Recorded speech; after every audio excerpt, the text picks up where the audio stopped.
আলহামদুলিল্লাহ, আলহামদুলিল্লাহ, আলহামদুলিল্লাহ। ভাই খুব ভাগ্য করে আল্লাহ পাক আমাদেরকে এরকম একটা নবী দান করছে। যদি ভাগ্য না হইতো তাহলে এরকম একটা নবী পাইতাম না ভাই। কেন বলছি জানেন? আমরা ভাই আজকে জাবালে নূর হেরা গুহায় উঠছিলাম ভাই, এখন পর্যন্ত ওইটা শেষ করতে পারি নাই। আসলে এত পরিমাণে রোদ আর এত পরিমাণে উঁচু, এখানে যদি না আসতাম তাহলে বুঝতেই পারতাম না যে এখানে আল্লাহ রাসূল কত আমাদের জন্য চোখের পানি জড়াইছে। এখানে কোরআন নাজিল হয়েছে, এই জায়গায় যদি না আসতাম তাহলে বুঝতেই পারতাম না।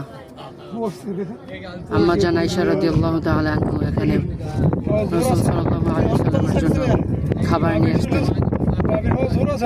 এখানে যদি না আসতাম তাহলে বুঝতেই পারতাম না যে এত কষ্ট হয়। আসলে ভাই আলহামদুলিল্লাহ, আমাদেরকে আল্লাহ পাক অনেক শান্তি একটা ধর্ম দিছে, অনেক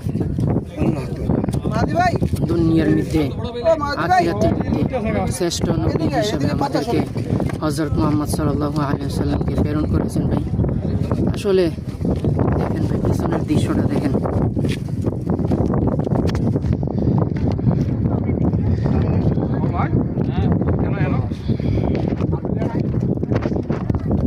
এখন পর্যন্ত আমরা উপরে উঠে পুরোপুরি শেষ করতে পারি নাই, মাত্র অর্ধেকটা উঠছি। প্রায় 1 ঘন্টা 20 মিনিটের সময় লাগছে, আরও বাকিটা রয়েছে, সেখানে যাইতে আরও 5 মিনিট সময় লাগবে। তো আমাদের জন্য দোয়া করবেন। এই যে আমি এদেরকে নিয়ে আসছি, এই যে মানে এত পরিমাণে কষ্ট, তাদের মুখ দিয়ে কথাই বেরোতে পারতেছে না। আমাদের জন্য দোয়া করবেন, আমরাও আপনাদের জন্য দোয়া করি। আল্লাহ পাক যেন সকলকে এই জাবালে নূর হেরা গুহায় সকলকে একবার হলেও আসার তৌফিক দান করেন। না আসলে ভাই বুঝতে পারবেন না ভাই। তো ভাই আর বেশি কথা না বলে আমি আমার সংক্ষেপ বক্তব্য শেষ করছি। সকলের কাছে দোয়া চাই ভাই। আসসালামু আলাইকুম।